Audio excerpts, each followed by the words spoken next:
अस्सलाम वालेकुम दोस्तों।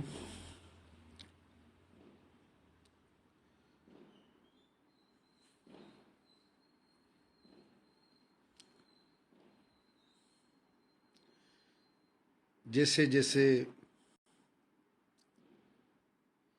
ईद उल अज़हा करीब आ रही है, वैसे वैसे अजीब अजीब किस्म के जानवर बाहर निकल रहे हैं।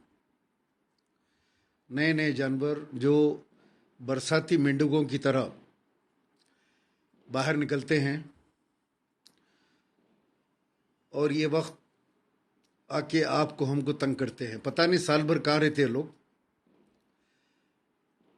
अभी इस वक्त हालात ये हैं कि कल तेलंगाना के अंदर 25 बाजार लगे, बड़े बाजार। उन तमाम बाजारों में बड़ा जानवर बेचा गया। बेचने वाले सारे के सारे धनगर, किसान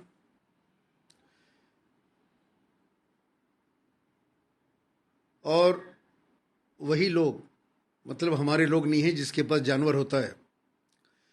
जानवर जिनके पास होता है वो गैर कौम के लोग होते हैं और जानवर उनके पास बोझ हो जाता है, यानी उनको बेचना ज़रूरी हो जाता है। वो लोग खिला नहीं सकते जानवर को, चाहे कुछ भी कर लें। वो लोग रोज़ाना वो जानवर का खर्चा नहीं उठा सकते। जानवर को बेचते हैं, साल भर उनका अपना खर्चा निकलता है साल का। लेकिन इसके साथ ही खुद साख्ता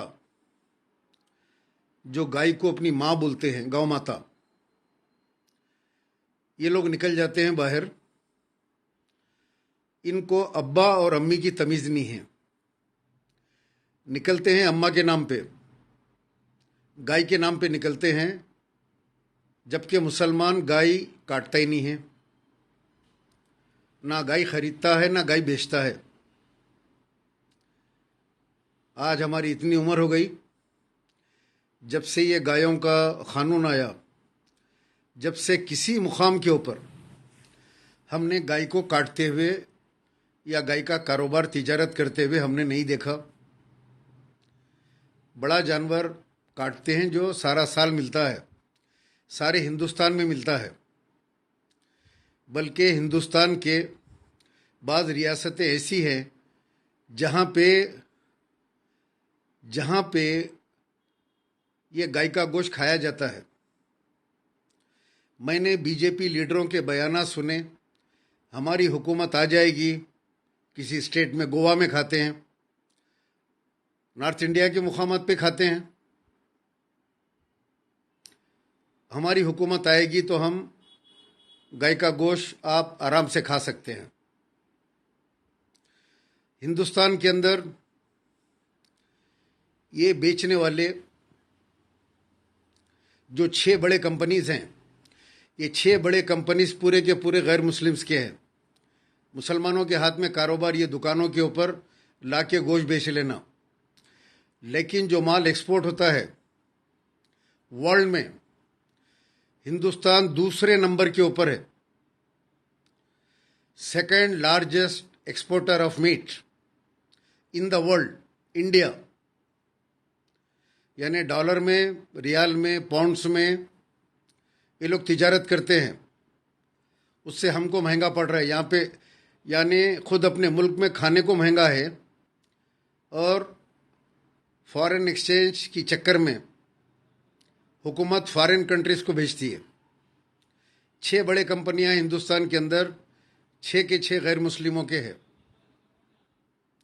अब इन हालात के अंदर अचानक बाहर निकलते हैं हर साल। कुछ लोग तिजारत करते हैं, जैसे कुरैशी ब्रदर, गोश्त वाले जो गोश्त का कारोबार करते हैं। ये लोग जाके बाज़ारों से माल लाते हैं, यहाँ पे बेचते हैं या हिस्से लगाते हैं। 3,500, 4,000, 3,700 में एक हिस्सा लोग हिस्सों में मिलते हैं। वो लोग लाके अपना तिजारत करते हैं। कुछ ऐसे लोग हैं जिनके पास पैसा है, भाई अमेरिका में है, ऑस्ट्रेलिया में है, गल्फ में है, घर में पैसा रखा हुआ है, चलो जाएंगे, जाके अपन भी बाज़ारों से जानवर लेके आके तिजारत करेंगे, बिजनेस करेंगे। अगर एक जानवर के पीछे अपने को 20,000 भी मिल गए, 20 जानवर अगर अपन बेच लेंगे तो 2 लाख रुपए मिल जाएंगे, और फिर 5-10 दिन का कारोबार है। ये समझ के निकल के जाके वहाँ से जानवर लेके आ रहे हैं। मैंने गुज़िश्ता साल भी कहा, उससे पहले भी कहा, हर साल जब ये गड़बड़ होती है मैं आके एक मशवरा देता हूँ कि आप लोग ये बड़ा जानवर खरीदो मत, ये तिजारती मत करो। उनसे कहो कि हम ये बड़ा जानवर इस साल नहीं काट रहे हैं, हम खाली बकरा काटेंगे, अगर बकरा नहीं काट सके तो हम कोई कुर्बानी नहीं देंगे। वो लोग खुद लाके हैदराबाद के अंदर आपके गली कूचों में जानवर बेचने पे मजबूर हो जाएंगे। ना फिर उनको कोई रक्षा दल रोक सकता है, ना उनको कोई पुलिस रोक सकती है। उनका जानवर है, उनकी मर्जी है। आप जाके महंगे दामों में, कल के बाज़ार में आप जाके महंगे दामों में माल खरीद रहे हैं, वो बेच के जा रहे हैं। वो माल ला के आप यहाँ पे आवाम के ऊपर आप बोझ डाल के और भारी कीमत में यहाँ बेच रहे हैं। हैदराबाद के चारों तरफ बड़े बड़े पैकेट्स लगे हुए हैं इस वक्त पुलिस के, चारों तरफ। और पुलिस उन लोगों को मदद कर रही है जो गौ रक्षा के नाम के ऊपर निकल के जो तमाशा कर रहे हैं। पुलिस पूरी उनको जो है मदद कर रही है। कितने फ़ोन मेरे पास आए, कितने फ़ोन मैं बता नहीं सकता आपको। अभी एक फ़ोन आया यूसुफ गुड़े से कि जानवर खरीद के ला लिए, घर के पास बने हुए हैं बेचने के लिए। पुलिस वाले आके पूछ रहे हैं क्या आपके पास मेडिकल सर्टिफिकेट है, ये जानवरों का मेडिकल सर्टिफिकेट है क्या? तो बोले नहीं है हमारे पास। तो पुलिस वाले वो जानवरों को लेके चले गए। वो लड़का बार बार फ़ोन कर रहा है मुझे कि खोल रहे हैं, लेके जा रहे हैं पुलिस वाले, मेडिकल सर्टिफिकेट पूछ रहे हैं।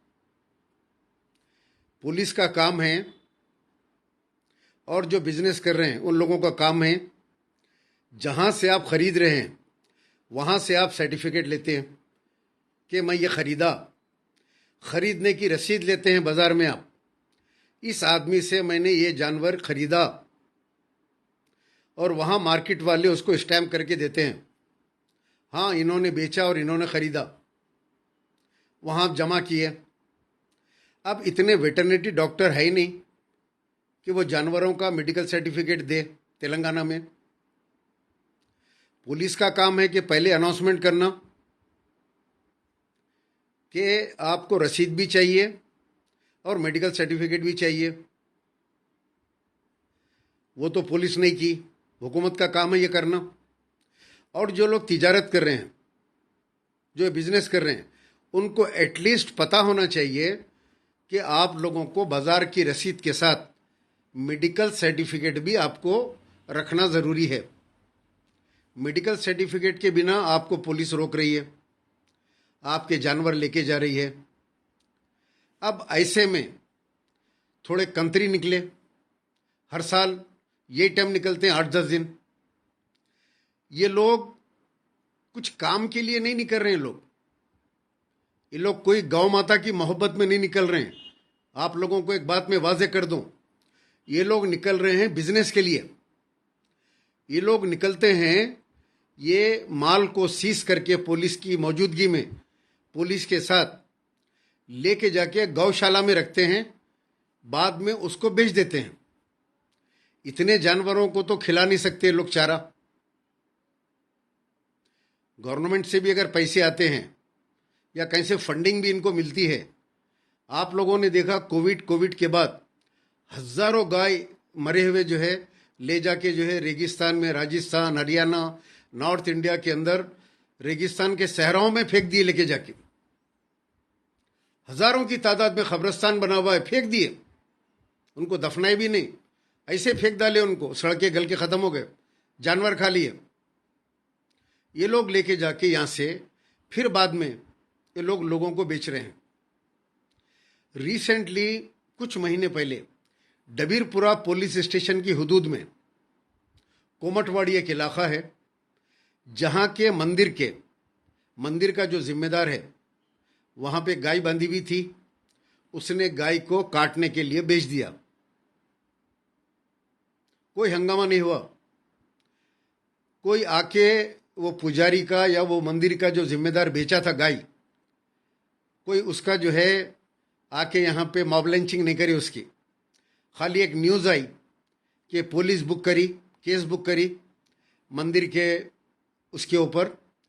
डबीरपुरे पुलिस स्टेशन की बात कर रहा हूँ मैं, 5-6 महीने हो रहा होगा, 5 या 6 महीने।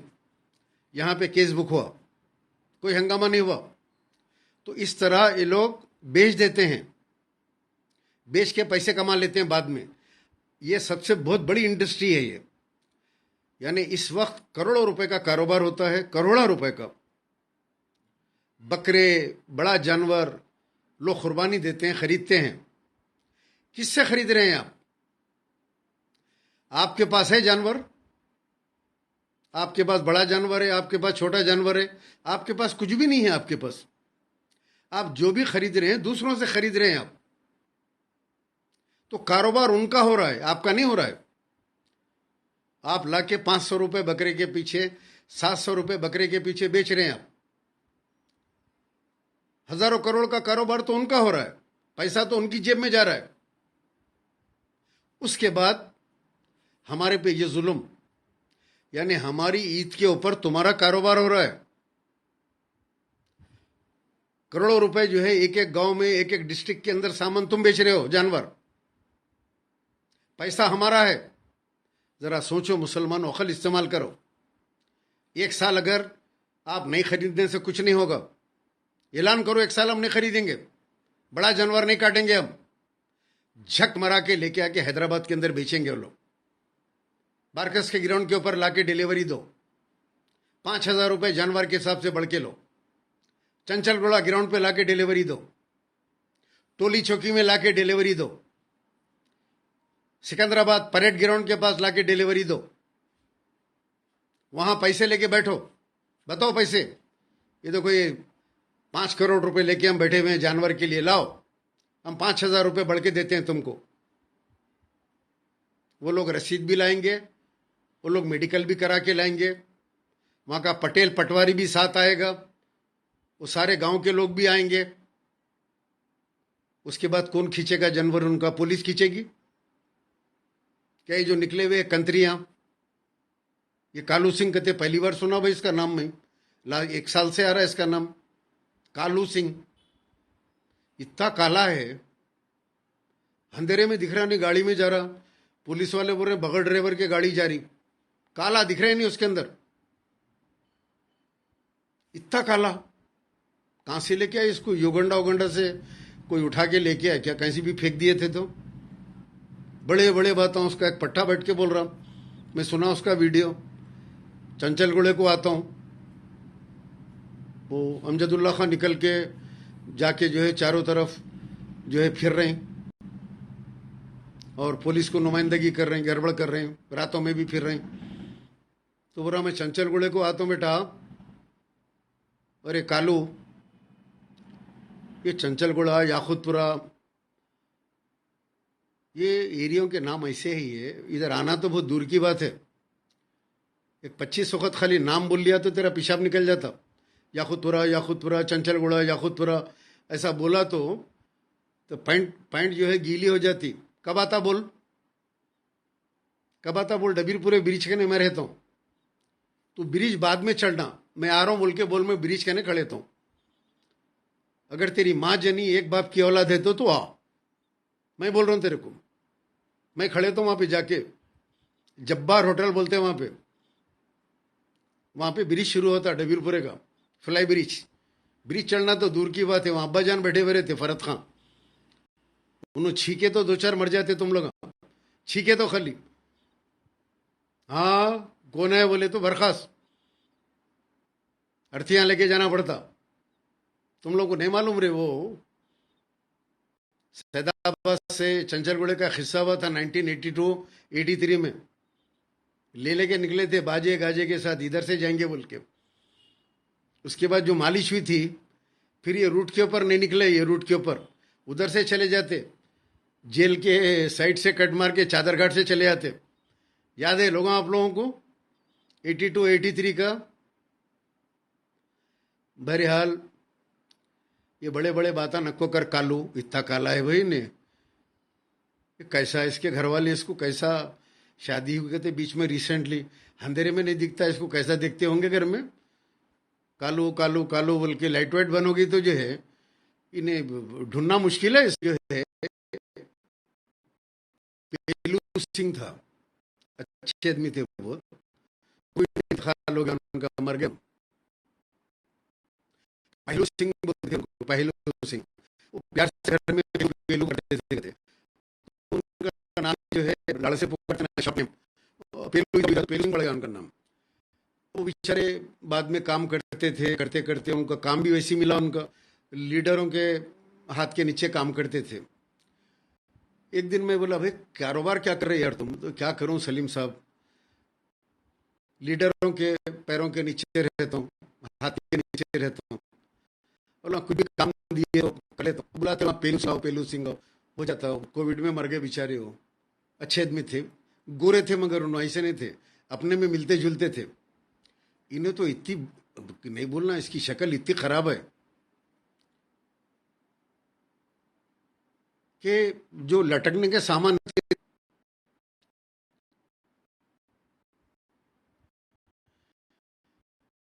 समझिए आप, जोसेफ का भाई साहब ने, अरे जोसेफ के मुंह पे भी जरा पानी है, उसका भी नहीं, जोसेफ तो भी जरा ठीक दिखता, बहुत गलीज है इन्हें। बहरहाल बड़े बड़े बातें नको करो। पुलिस के साथ मिलके चंचलगुड़े को आ जाता हूँ, याकुतपुरे को आ जाता हूँ, वहाँ आ जाता हूँ, ये इधर आने का रहता वन वे।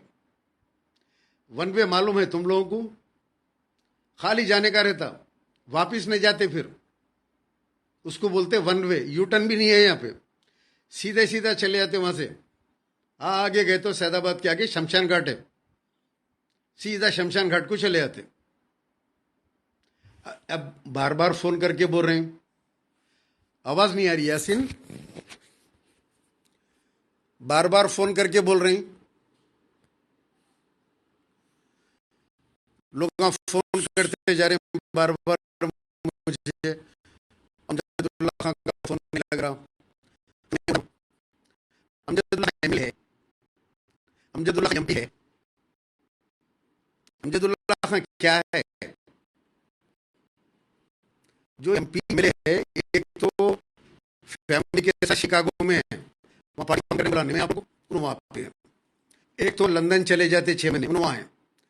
बाकी के यहाँ जितने हैं, बाकी के यहाँ जितने हैं उनको हिदायत मिलना, बगैर हिदायत के कैसा निकल के वो लोग काम करते। अच्छा, टीआरएस गवर्नमेंट के अंदर महमूद अली होम मिनिस्टर हैं। अब महमूद अली साहब का काम है ये पुलिस वालों को जो है डीजीपी को बोल के, कमिश्नरों को बोल के ऑर्डर दिलाना। उसके हज कमेटी के चेयरमैन मोहम्मद सलीम साहब, उनका काम है जाके डीजीपी को मिलना, जाके कमिश्नरों को मिलना, Cyberabad commissioner, Rachakonda commissioner, Hyderabad commissioner, DGP, उनको मिलके बोलना तुम्हारी हुकूमत है, पुलिस तुम्हारी है, डीजी तुम्हारा है, कमिश्नर तुम्हारे। अमजदुल्ला खान का फोन नहीं लग रहा। अमजदुल्ला खान कौन है? इलेक्शन के खुद याद नहीं आते अमजदुल्ला खान, फरद खान याद नहीं आते। अजीब अजीब लोग हैं यार। अने उस वक्त तो इनके तकरीरें सुन के जज्बात से बेबहरे हो जाते, उन्होंने रो रो के दुआएं करते, फौरी आप जाके जो है अपने वोट का इस्तेमाल कर देते। लेकिन जब काम पड़ता, काम पड़े खुद इसमें से 30-30 साल पुराने एमएलए है, 3-3 वक्त के एमएलए है बैठे हुए हैं, उनको कोई फोन नहीं कर रहा। बोले तो बोलते उन्होंने फोन नहीं उठाते, फोन उठाए तो जो है उन्होंने नहीं नहीं नहीं, मैं बोलता हूँ हाँ बोल के कट कर देते ना आपका फ़ोन। जो जानवर पकड़ रहे हैं उसको गौशाला में ले आके दे रहे, नूरुद्दीन नहीं, वहां से भेज देते लोग। हाँ वाजी, 2 बार डिस्कनेक्ट हुआ, नेट डिस्कनेक्ट होने से आवाज़ वही। वीडियो तो क्लियर दिख रहा है मुझे, पता नहीं शायद नेट का प्रॉब्लम है। ये जानवर बेचने का धंधा है। ये लोग निकल के पुलिस के साथ जानवर को लेके, यानी अम्मी के नाम पे निकल रहे हैं, अब्बा को पकड़ ले रहे हैं। अब्बा समझ में नहीं आते, अब्बा को लटकते रहता, चिच्चा को लटकते रहता, तायबा को लटकते रहता। कम से कम वो तो देख लो, ये लटकने वाले अब्बा है बोल के देख लो। अब्बा का समझ में नहीं आ रहा, बदमाशी है ये इसको खाली खींच के लेके जाना, गुंडागर्दी करके। गुंडागर्दी है तेलंगाना में इस वक्त। यूपी पुलिस और तेलंगाना पुलिस में कोई फर्क नहीं है। तेलंगाना पुलिस के अंदर भी फिरका परस्ती अपने उरूज पे पहुंच गई।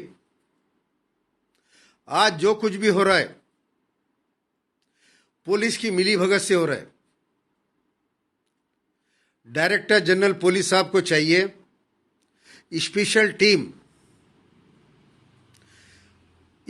टीम इमीडिएट फॉर्म करके उन पुलिस वालों को के ऊपर इन्वेस्टिगेट करें जो जानवर को रोक के खींच रहे हैं। पुलिस का काम नहीं है खींचना।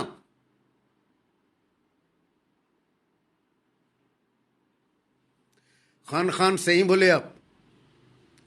खाली ये जो बिजनेस कर रहे हैं उनको बेवकूफ बना रहे हैं, उनका पैसा खा जा रहे हैं करोड़ों रुपए। जाके जानवर लाना और जो है चेक पॉइंट के पास उनको दे देना। या पुलिस वाले खींच ले रहे हैं या वो कालू वालू निकल के खींच ले रहा। अब अमजदुल्ला खान निकल के रेसिस्ट कर रहे हैं तो आ जाता हूं चंचलगुड़े को, बोल रहा है पट्टा आजा भैया, कब आ रहा? आधी रात को 24x7। तो 2 बजे रात को बोल, 3 बजे रात को बोल, हम लोग तो जगते रहते रात में। तो दिन में बोल, तेरे को हम अवेलेबल मिलते वहां पे। चंचलगुड़ा उधर जाना तो दूर की बात है, खाली 1 वे आना। उधर से कितने आते आओ, 25, 50, 100, काले पीले ऊदे हरे, जो रंग के जो कलर के है, आओ। पूरा कलर ही गायब हो जाना तुम्हारा। बातें बड़े बड़े मत करो, वीडियो बना रहे चिचा जी। इंफॉर्मेशन भी देने वाले पुलिस वाले हैं। पुलिस वालों में इंफॉर्मेशन दे रहे हैं पैसे लेके। आ जाओ कालू, माल की गाड़ी आई, निकल गई गाड़ी यहां से, बाजार से गाड़ी लोड हो गई, गाड़ी का नंबर ये है।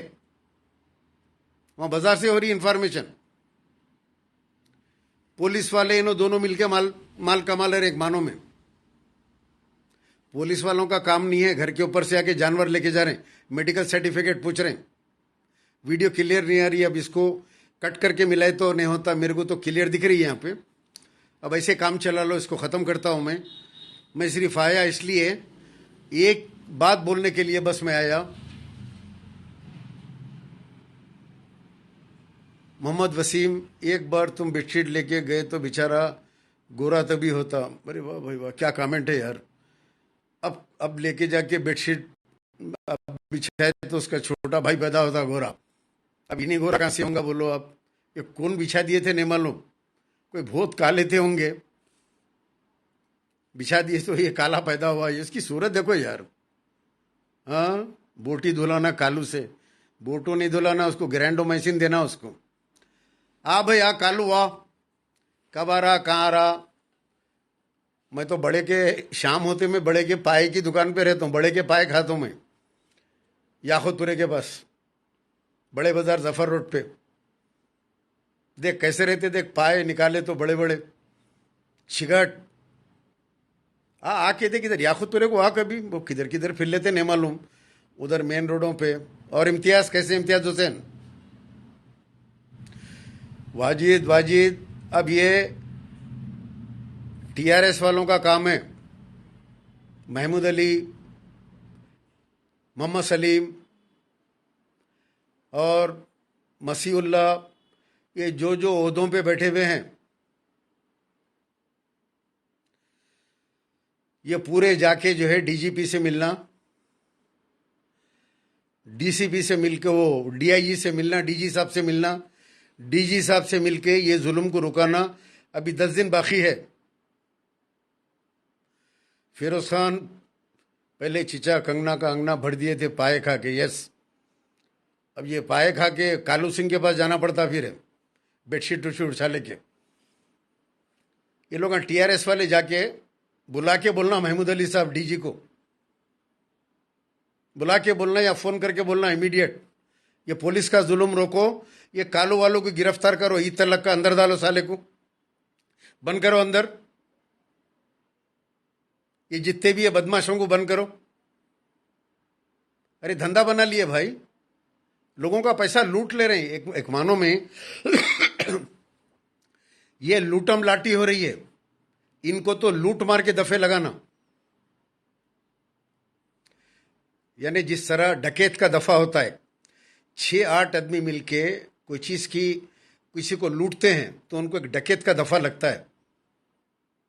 वो डकैत का दफा इन लोगों पे लगाना चाहिए, लगा के इन लोगों को रिमांड कर देना, 15 दिन के लिए 14 दिन के लिए जुडिशियल कस्टडी में दो। सैयद तौसीफुर रहमान, तू एक चूतिया इंसान है सलीम, नाम कितना प्यारा है देखो इसका, सैयद तौसीफ उर रहमान। अब मैं इस नाम के बाद इसको ये कोई मैं समझता हूँ मुरीद दिख रहा है ये, तो अब इसको गाली देना, उर रहमान इसके साथ है, तौसीफ उर रहमान, अल्लाह का नाम है रहमान, इसको कोई बुरी बात बोलना मुनासिब नहीं समझ रहा हूँ। ज़रूर ये जो है कोई मुरीद की नाजायज़ औलाद है, इतना ही बोल सकता हूँ मैं। उबैद खां खैरियत अल्हम्दुलिल्लाह। मोहम्मद नूर अली वालेकुम सलाम।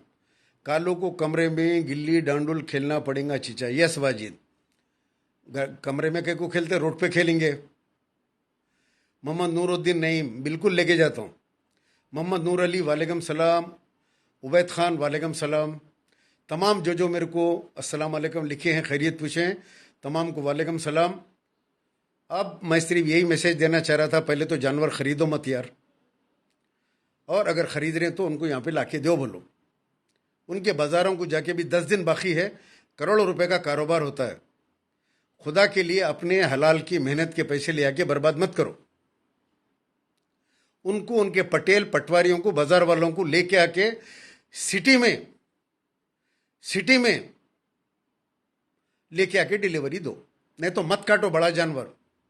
वो लोग खुद लेके आते बड़ा जानवर, और ये कल्लू सिंह पुल्लू सिंह उनके साथ आते। नमस्ते भाई शहबाज मोहम्मद, वालेकुम सलाम। नमस्ते भाई मोहम्मद नूर अली, बाद में बोलता हूँ टोली मस्जिद का भी। तो ये बकरीद के ऊपर ये जो चल रहा है, बहुत परेशान है लोग, काफ़ी जानवर चारों तरफ से रोक के लेके चले गए, लोग परेशान है, रो रहे हैं और उनको समझ में नहीं आ रहा। मोहम्मद मुख्तदर चीचा, वो उस्मानिया में एडमिट है, तो पेशेंट का क्या हाल है? भाई यार ब्लड देते जा रहे हैं, लेकिन वो बेचारी जो है अभी 4.7 अब हुआ ब्लड उसका, अभी देखेंगे और ब्लड बैग चढ़ेंगे बेचारी को। और ये इन लोगों से उम्मीद मत रखो आप।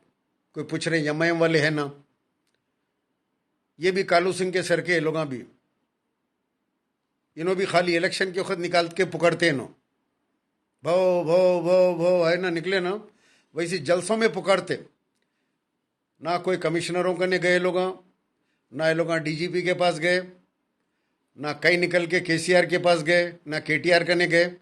इवन महमूद अली साहब सबसे सस्ता आदमी, कभी भी कोई भी चले जाओ उनके पास, इवन ये एमएलए निकल के महमूद अली साहब करने जाके बैठ के बोलेंगे ये क्या जुल्म हो रहा भाई है, ये तो डकैती है, ये पैसे खींच ले रहे, माल खींच ले रहे लोगों का, इनको पकड़ के डालो बोल के। चंद्रान गुट्टे में आईटी पार्क आने वाला, आता था, सब आता, पूरा आता, एक 100 साल में पूरा डेवलपमेंट हो जाता चंद्रान गुट्टा पुराने शहर वगैरह का। और मेट्रो रेल भी आ रही ना, अगर मेट्रो रेल ऊपर से नहीं गई तो ज़मीन में से लेके जाएंगे, जगह नहीं है, कंजेस्टेड है ओल्ड सिटी, तो नीचे से लेके चले जाएंगे खुद के। अमेरिका फ्रांस वगैरह के जैसा। बेफिक्र हो आप लोगों को। अब अमेरिका से अलायंस हो गया साहब का। हाँ, अब अमेरिका से अलायंस हो गया तो अब अमेरिका से जितनी टेक्नोलॉजी है वो पुराने शहर में आते जाएंगी। अब यहाँ से ऑटो रिक्शे वगैरह वहाँ जा रहे हैं ना, देख लिए ना आप लोग। हम सदर साहब खामोशी रहते, साहिल अली सदर साहब को कुछ भी नहीं है, पीटने वाला पीटते रहता, इलेक्शन आता उन्होंने तकरीर करते, वोट ले लेते। बोधन लेजिस्लेटर से, हाँ बोधन लेजिस्लेटर बुक करा दिया ना इनके लोगों को। बोधन लेजिस्लेटर करने वहाँ कुछ होशियारी करने गए बोधन शकील के पास, वो भी बहुत बड़े आतंकवादी है उन्होंने, उनकी फिर गई तो जेब बुक करा देते, घसा दिए एमआईएम के मुरीदों को। ये लोग मखबेरी करके वो करके पुलिस में पुराने शहर में इन्फ्लुएंस करके लोगों को जो है फंसाते। बोधन के अंदर इनके 8-10 आदमी फंस गए, रिमांड हो गए। अच्छा हुआ, जैसा करे वैसा भरे, जो जैसा करता वैसा भरता। बहरहाल मैं पुलिस के तमाम महकमे जात से मैं सोशल मीडिया के जरिए अपील ही कर सकते, और क्या करेंगे बोलिए आप। पुलिस के बड़े आला अहदेदारों से हम आवाम अपील करते हैं कि ये गुंडागर्दी को बंद कराइए। ये कालू की अब को राजा है, उन्हें निकलता था हमेशा, उसको फिर बवासीरी हो गए थे, बवासीरी की फिर दवा लगाना पड़ता, दोनों हाथा कमर पे रख के लगाना पड़ता दवा हो, उन्हीं परेशान है बवासीरी से, फिर दोबारा हो गई हो। वो पहले जहाँ लगाए थे सलीम भाई वहीं लगाओ, बोल रहा वो हकीम साहब करने। मैं बोला अच्छी बात है, हकीम साहब जिंदा है मर गए मैं देखता हूँ बारकस के हो, अगर उन्होंने जिंदा है बोले तो उन्हें कमर पे हाथ रख के लगाते दवा हो। अरे मेरे को फ़ायदा हो गया था बोल के एक से फ़ोन कराया, तो उन्हें पहले फिरता था बवासीरी होने से, उन्हें नहीं फिर रहा, अब इन्हें फिर रहा। बहरहाल ये क्या नाम है इसका, मूसा रिवर के पास, मूसा नदी के पास जो मसान गट्टी है, वहाँ पूरा जो है मिट्टी डाल के भर के रास्ता बना रहे अंदर मूसा नदी में। गवर्नमेंट खामोश, बल्दिया खामोश, सब डिपार्टमेंट खामोश है। यानी मूसा नदी का भी काम हो जा रहा, मूसी रिवर का। आने वाले दिनों में हैदराबाद में पूरा जब बारिश होंगी तो तूफान ही तूफान हो जाएगा, पूरे बस्तियां डूब जाएंगे। एक मूसा नदी बना के बुजुर्ग हमारे मर गए, उसके अंदर भी जो है प्लाटिंग कर दे रहे हैं, उसमें भी मट्ठियां डाल के तबाह कर दे रहे हैं उसको। किसको खान साहब के लिए दुआ करिए, चीचा अकेले घूम रहे रातों में, अल्लाह उसको जो है हिम्मत दे, अल्लाह उसकी हिफाजत करे। अमजदुल्ला खान की वाकई घूम रहा है वो, लेकिन ऐसा इतना जिगर नहीं है इन लोगों का कि वो अकेले को भी जो है रोक ले। अगर कह रोक लिए तो थोड़ी देर में अपन पहुंच जाते, थोड़ी देर में पहुंच जाते अपन। कहाँ जा रहे हैं, किधर जा रहे हैं, पूरा लोकेशन है उनका। उनको मैं बोला हुआ हूँ कि जिस तरफ भी जाते रहे बोलते रहना, ये एरिया में हो, ये पुलिस स्टेशन में हो, और ये रूट पे मैं जा रहा हूँ। तो हमारे पास उनकी लोकेशन है, इस वक्त उन्होंने कहाँ पे है। गाड़ी में 2-4 जने हैं, ज़रूरत पड़ी तो 200-400 1 मिनट में पहुँच जाते थोड़ी देर के अंदर। इतने बहादुरा नहीं रहते वो लोग, बेफिक्र रहो आप। बोलते खाली बात, आ जाता हूँ याकूतपुरा, आ जाता हूँ चंचलगुड़ा। याकूतपुरे को आए तो, अरे याकूतपुरे का नहीं मालूम तुम लोगों को, यहाँ अपना अपना ऑक्सफोर्ड यूनिवर्सिटी है अपनी, अपना बहुत बड़े बड़े अपने कने एक से एक पढ़े हुए बच्चे हैं गायलॉजी डिपार्टमेंट के। खाली पीछे हाथ रख लेके भागना, इतने इंजेक्शन देते हैं यहाँ पे गिरेंडोमाइसिन के, हर एक के पास ऐसा बड़ा बड़ा इंजेक्शन रहता। अरे झुक बोलते के साथ ही दे देते।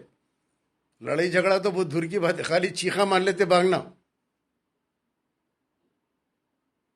यस फारूक अली, सहील अली बाहर से आते आ जाओ। मेरे हाल ये हिजड़े है, ये हिजड़े लड़ते नहीं, बोलने वाले हिजड़े लड़ते नहीं, लड़ने वाले अपने सर के रहते निकल के, अभी भी लड़ लेते। ये उम्र में भी दो पे भारी हुए हैं। अरे कल्लू, एनी टाइम वो कल्लू के साथ जो बोला नहीं, उसके ऊपर मेरी बहुत फिरे हुई है।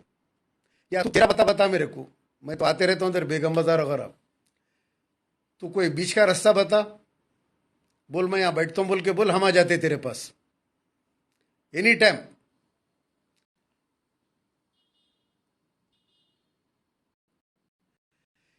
ये 10 दिन के बाद के लिए मोहम्मद मुख्तदिर, ये दो बातें रुखसती चाहता हूँ।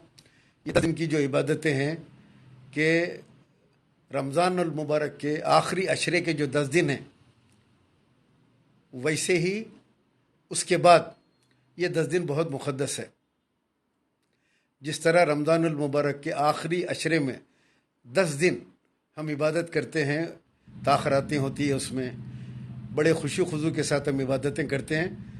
ये 10 दिन भी ज़िलहज्जा के उसी तरह इबादतें करें, अल्लाह का ज़िक्र करें, अल्लाह की तस्बीह, बहुत ज़्यादा अल्लाह की तस्बीह को पढ़ें, इस्तग़फ़ार पढ़ें। और अल्लाह की सबसे बड़ी तस्बीह सुबहान अल्लाहि बिहम्दिही वो सुबहान अल्लाहि अज़ीम, इसका विर्द करते जाएं, दिल में चलते फिरते उठते बैठते, या खुसूसी तौर के ऊपर रात में मुसल्ला बिछा के वज़ू करके सुबहान अल्लाह वल्हम्दुलिल्लाह व ला इलाहा इल्लल्लाह अल्लाहु अकबर, अल्लाह की ये तस्बीह भी अल्लाह को बहुत पसंद है। इस तस्बीह को भी बार बार पढ़ें, जितनी मरतबा पढ़ सकते हैं इन तस्बीहों को पढ़ें। और औलाद के लिए दुआ करें, औलाद के मुस्तक़बिल के लिए दुआ करें। जो माँ बाप अपने औलाद के लिए दुआ करना चाहते हैं, ये 10 दिन उनके लिए बहुत नेमत के हैं। और 9 और 10 ये बकरीद के जो 2 दिन हैं, क़ुरबानी से पहले की रात और क़ुरबानी के दिन, ये 2 दिन बहुत मुक़द्दस है दुआ के लिए। और औलाद के लिए दुआ कीजिए, औलाद के लिए अल्लाह सुब्हानहू व तआला आपकी दुआ को कबूल फरमाता है। आजकल हम देख रहे हैं कि हर जगह कई लोग, गरीब लोग आते हैं मेरे पास सुबह से शाम तक। मैं जाता हूँ दवाखानों को, अभी भी उस्मानिया हॉस्पिटल जाना है कि एक्सीडेंट का केस है एक गरीब का, उसको भी 8-10 हज़ार रुपये की ज़रूरत है, पैर टूट गया, उसको सामान दिलाना है, सुबह सर्जरी है, ब्लड दिलाना है।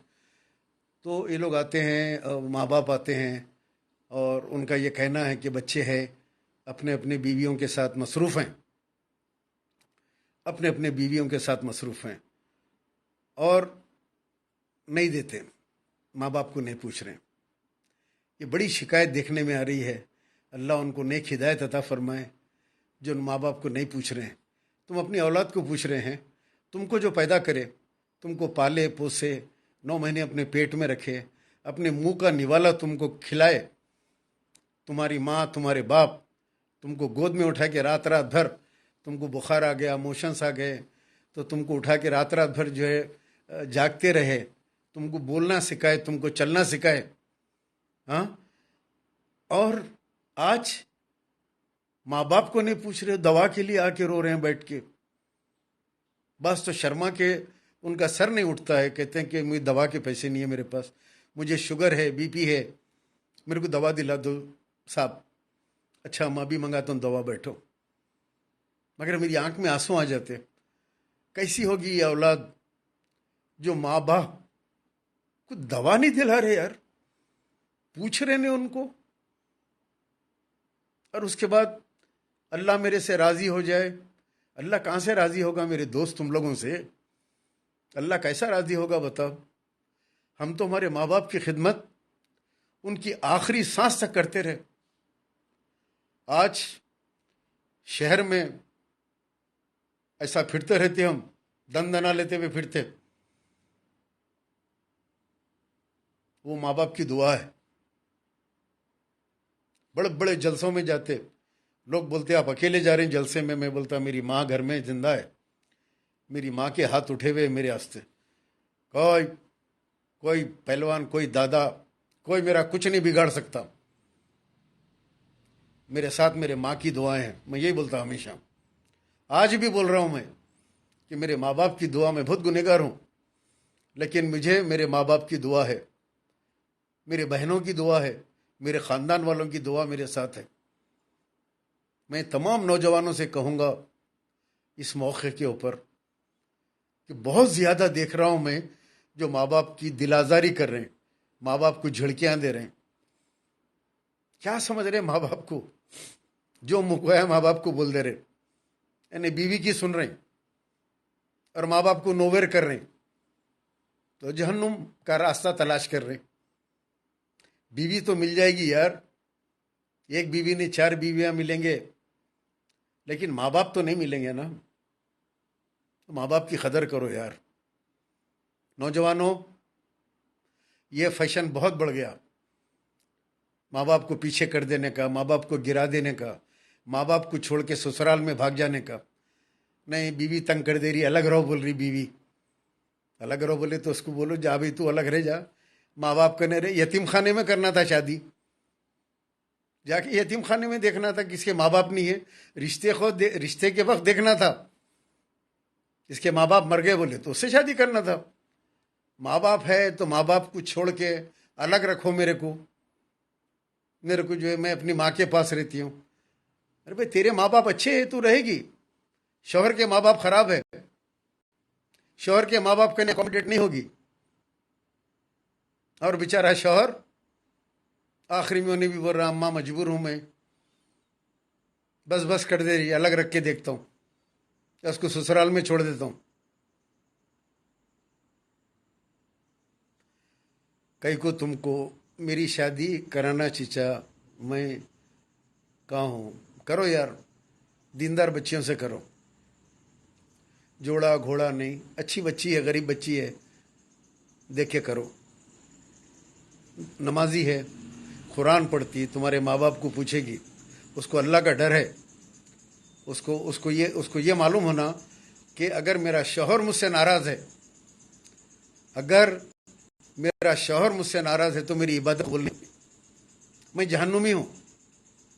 मेरा शौहर अगर मुझसे नाराज़ नहीं है, अल्लाह के बाद किसी को सजदा होता तो अपने शौहर को सजदा होता। अगर वो लड़की को ये अगर तालीम है तो खुदा की कसम वो लड़की से शादी करो, उसको लाओ घर में रखो, वो आपके माँ बाप को भी पूछेगी इज्जत के साथ। नहीं तो माँ बाप की आपको बुराई करते रहेगी, या माँ की करेगी या बाप की करेगी, भागने की चक्कर में रहेगी, घर छोड़ के भाग जाएगी और आप चले जाएंगे जहन्नुम के। जो माँ बाप को छोड़ के चले गया वो जहन्नुम का रास्ता चुन लिया। मेरी नज़र में तो यही है। नबी करीम सल्लल्लाहु अलैहि वसल्लम का एक एक वाक़या तारीख़ का मैं बताते हुए अपनी गुफ्तगू को ख़त्म करूँगा। हज़रत अवैस क़रनी रज़ी अल्लाह ताला अन्हु इश्क़ नबवी में इतने शर्सार थे कि आपने कभी अल्लाह के नबी सल्लल्लाहु अलैहि वसल्लम को नहीं देखा, लेकिन सुनते थे कि एक नबी आ गए, मैं जाऊंगा उनको देखूंगा, उनके हाथ पे बाइत करूंगा। कलमा पढ़ लिए, यमन में रहते थे, लेकिन आपकी माँ बहुत ज़ईफ़ थी, माँ की तीमारदारी करते थे, माँ की तीमारदारी करते थे। अब आपको मौका ही नहीं मिल रहा है कि मैं जाऊं और नबी करीम सल्लल्लाहु अलैहि वसल्लम का दीदार करूं और आपके हाथ के ऊपर बैत करूं, आपके चेहरे मुबारक को, चेहरे अनवर को देखूं। अब ये ख्वाहिश पूरी नहीं हो रही है। अब माँ को जो है लेके घूमते, इवन ऊँट और बकरियां रेवड़ चलाते तो सर के ऊपर अपनी माँ को जो है एक गंपे में बिठा लेते, एक झाड़ के नीचे उनको जो है बिठाते और उनको जो है खाना जो है खिलाते अपने हाथों से। यही सिलसिला चलते रहा और नबी करीम सल्लल्लाहु अलैहि वसल्लम का दुनिया से पर्दा फरमाने का वक्त आ गया। अब दुनिया से अल्लाह के नबी पर्दा फरमा रहे हैं, सारे लोग खड़े हुए हैं, आपकी जो इस्तेमाल की चीज़ें थी बहुत से लोगों में आपने हदियतन तकसीम की। अब सबकी नज़र रसूलुल्लाह सल्लल्लाहु अलैहि वसल्लम के अमामे के ऊपर है कि आप अपना अमामा किसको देते हैं। बड़े बड़े साहबा इकराम हैं, हज़रत अबू बकर सिद्दीक़ रज़ियल्लाहु तआला अन्हु हैं, हज़रत अली करमल्लाहु वजहू हैं, हाँ, हज़रत उस्मान गनी रज़ियल्लाहु तआला अन्हु खड़े हुए हैं, सब देख रहे हैं। आपने अपना अमामा मुबारक को उठाया और कहा कि एक बंदा है जिसका नाम हज़रत अवैस क़रनी है, उसकी शबाहत कुछ इस तरह है, उसको मुझे देखने की बड़ी तमन्ना थी लेकिन उसकी तमन्ना पूरी नहीं हुई। वो जब कभी तुमको मिले ये अमामा अवैस को देना और कहना मेरी उम्मत की मग़फ़िरत के लिए दुआ करें। इधर नबी करीम सल्लल्लाहु अलैहि वसल्लम की वफ़ात हो गई, पर्दा फरमा लिया आपने। उधर अवैस क़रनी रज़ियल्लाहु तआला अन्हु की वालिदा का इंतकाल हो गया, लेकिन आप अल्लाह के नबी को देख नहीं सके। और आप उम्रे के हज के लिए आए। अमीरुल मोमिनीन और हज़रत अली रज़ियल्लाहु तआला अन्हु सारे हज में यमन के जो हाजी हैं उनमें पूछ रहे हैं अवैस का काफिला कहाँ है। यमन में खरन का काफिला कहाँ है, खरनी काफिला कहाँ है। तो लोगों ने कहा फलां जगह पे पड़ाव किया हुआ है। वहाँ गए, वहाँ जाके पूछे कि क्या आपके पास कोई अवैस खरनी है जो इस साल हज के ऊपर आए हैं। तो बोले आए हैं, वो काबतुल्लाह में उम्रे के लिए गए हैं। हज़रत अमीरुल मोमिनीन हज़रत अली करमल्लाहु वजहू काबतुल्लाह जाते हैं और वहाँ पे आवाज़ लगाते हैं। लोगों ने कहा, ये पहचान के कहा कि ये हज़रत अवैस खरनी हैं। उनको रोकते हैं, सलाम करते हैं, कहते हैं कि मैं अमीरुल मोमिनीन हूँ, ये हज़रत अली करमल्लाहु वजहू है। तो बोले आए अमीरुल मोमिनीन, आप मुझसे मिलने के लिए आए। तो बोले हाँ, आपकी एक अमानत हमारे पास है। अल्लाह के नबी सल्लल्लाहु अलैहि वसल्लम ने अपना अमामा मुबारक आपको दिया और ये कहा कि आप जब भी मिलें पता करते रहना हज में, और आपको ये अमानत आपको देना। इतना रोए बेहोश हो गए। ये इश्क़ नबवी था। अब आप लोग बोलेंगे कि आपने अल्लाह के नबी सल्लल्लाहु अलैहि वसल्लम को देखा ही नहीं और इतनी मोहब्बत। तो माँ से, माँ की मोहब्बत में, माँ की खिदमत में जिन्होंने अपनी ज़िंदगी को गुजारा, अपने नबी करीम सल्लल्लाहु अलैहि वसल्लम की देखने की चाहत एक तरफ, माँ की खिदमत एक तरफ। बात समझिए आप लोग। नबी करीम सल्लल्लाहु अलैहि वसल्लम ने अपना अमामा मुबारक हज़रत अवैस क़रनी रज़ियल्लाहु तआला अन्हु को दिया। ये कि नाम है क़यामत तक के लिए जो अपने माँ की खिदमत करते हैं, अपने वालिदीन की खिदमत करते हैं। नबी करीम सल्लल्लाहु अलैहि वसल्लम का उनको अमामा मिला, तो सोचो क़यामत के दिन आपको क्या मिलेगा, क्या मिलेगा क़यामत के दिन। मूसा अलैहिस्सलाम अल्लाह से पूछते हैं, ऐ परवरदिगार, मेरा पड़ोसी क़यामत के दिन कौन होगा। पड़ोसी बोले फलां गोश्त वाला तुम्हारा पड़ोसी होगा। मूसा अलैहिस्सलाम परेशान, मूसा अलैहिस्सलाम परेशान कि गोश्त वाला मेरा पड़ोसी। बोले कौन। तो बोले फलां बिन फलां। आप आए वो गोश्त वाले के पास। बोले ऐ मूसा किधर आ गए। तो बोले बस ऐसे ही आया, मैं बैठ गए दुकान के ऊपर। अब वो ये परेशान है कि मैं अल्लाह का खलील, अल्लाह से मैं बात करता हूँ, अल्लाह का इतना प्यारा महबूब नबी मैं, और मेरा पड़ोसी एक गोश्त वाला खस्साब। इसमें आखिर क्या खास बात है। मैं तो समझ रहा हूँ कोई अंबिया, कोई मुरसलीन मेरे जो है पड़ोसी होंगे जन्नत में। बहरहाल सारा दिन उसकी दुकान पे बैठे। शाम हुई, उसने दुकान बंद किया। मूसा अलैहिस्सलाम उसके साथ चले। वो पहले घर गया, बोला मूसा बैठो, थोड़ा सा मुझे काम है, पहले वो मैं निपटा लूँ, उसके बाद तुमसे बात करता हूँ। वो जल्दी जल्दी गया, कुछ पकाया। एक ज़ईफ़ माँ बिस्तर पे लेटी थी, उसको हाथ देखकर उठाया और अपने हाथों से उसको खाना खिलाया, पानी पिलाया।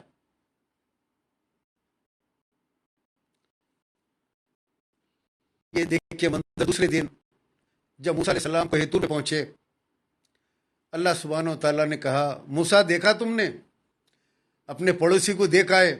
तो बोले हाँ या रब्बुल आलमीन। बोले क्या देखे।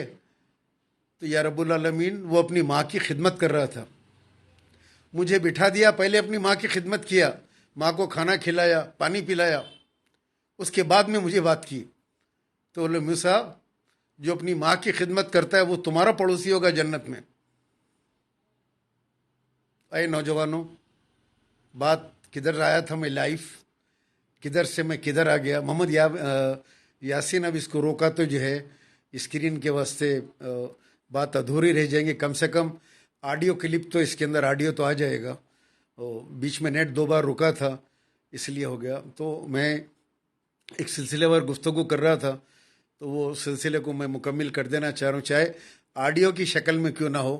कि आज का भी एक पैगाम मैं ये देना चाह रहा हूँ कि माँ बाप की खिदमत, बाप की दुआ अंबिया की दुआओं के बराबर है, सालेहीन की दुआओं के बराबर है बाप की दुआ। माँ बाप की दुआएं लो, तुम्हारी दुनिया तुम्हारी आखिरत दोनों भी संवर जाएगी। बल्कि अल्लाह सुब्हानो व तआला तो यहाँ तक फरमा दिए अल्लाह के नबी, काबतुल्लाह को देखते बैठना भी सवाब है, आपका मीटर चलते रहता सवाब का। और घर में माँ बाप को देखते बैठना भी सवाब है। मुस्कुराते हुए माँ बाप को अगर एक नज़र, प्यार की नज़र अगर अपने माँ बाप को देखेंगे तो एक उम्रे का सवाब है, एक हज का सवाब है। दोस्तों, आजकल बहुत ज़्यादा मैं देख रहा हूँ, बहुत ज़्यादा आ रही शिकायतें, बहुत लोग आ रहे हैं और उनकी शिकायतें हैं कि उनकी औलाद उनको नहीं पूछ रही है, उनका ख्याल नहीं कर रही है। अल्लाह के लिए माँ बाप का ख्याल करो और अपनी आखिरत को बनाओ, वरना तुम्हारी आखिरत, ये तुम्हारी नमाजें, तुम्हारी इबादतें, तुम्हारे बीवी बच्चे, हर चीज़ तुम्हारे मुंह पे मार दिए जाएंगे।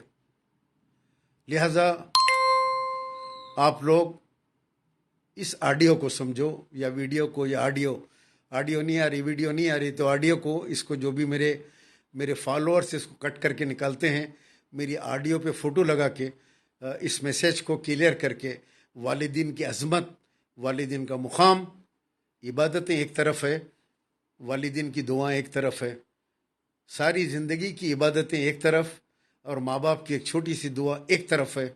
तो माँ बाप की दुआएं हासिल करो और दुनिया और आखिरत के अंदर अपने आप को सुरखरू करो। यही पैगाम देते हुए मैं आपसे रुखसत होता हूँ। अस्सलाम वालेकुम व रहमतुल्लाहि बरकातहू। और ये दुआ करता हूँ, ऐ परवरदिगार, जो लोग अपने माँ बाप को नहीं पूछ रहे हैं, अल्लाह उनको हिदायत अता फरमा, उनको जहन्नुम से बचा ले।